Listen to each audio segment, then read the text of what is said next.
Eu vou falar um pouquinho sobre a biografia do João Guimarães Rosa.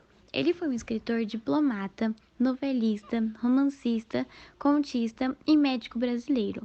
Nasceu dia 27 de junho de 1908 em Minas Gerais e morreu dia 19 de novembro de 1976, no Rio de Janeiro. Agora eu vou falar um pouquinho sobre a lista de obras do autor.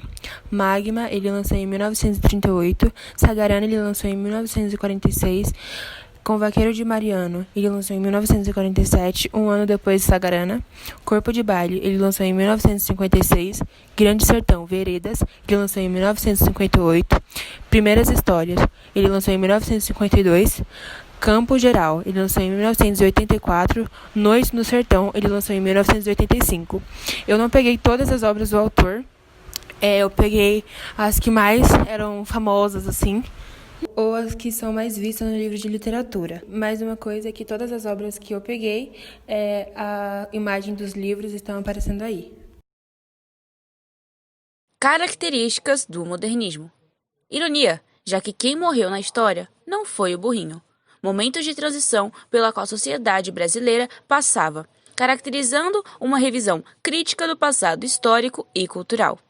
Alguns cortes na narração para a fala dos vaqueiros.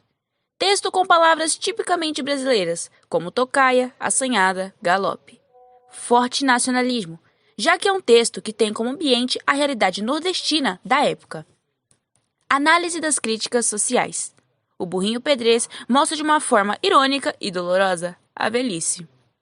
Os animais são os heróis da história, questionando o saber dos homens. Mostra como era difícil viver naquela época, já que os mais pobres sofriam mais para conseguirem sustento.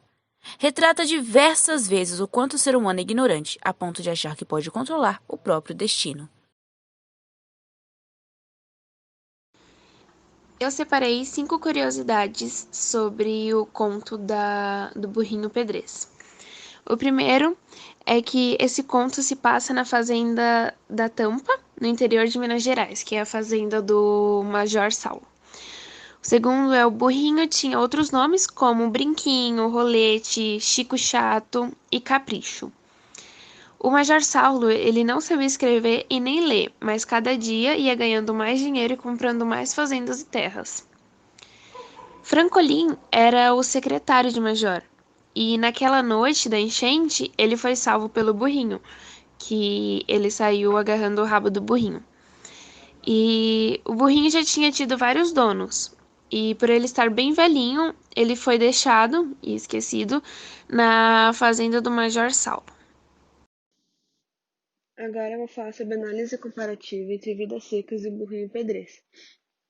Em ambas as obras é possível perceber que elas retratam a vida no sertão, no caso, né, a vida dos vaqueiros. Em Vidas Secas, o próprio título traz meio que uma onda poética. Já Burrinho Pedrez é uma metáfora para a velhice. Em ambas as obras, é possível observar que existe um forte aspecto regionalista, tanto na realidade física quanto na realidade sociocultural. Observamos aspectos muito pitorescos do sertão nordestino em Vidas Secas e do interior mineiro, em Burrinho Pedrez, no caso Sagarana.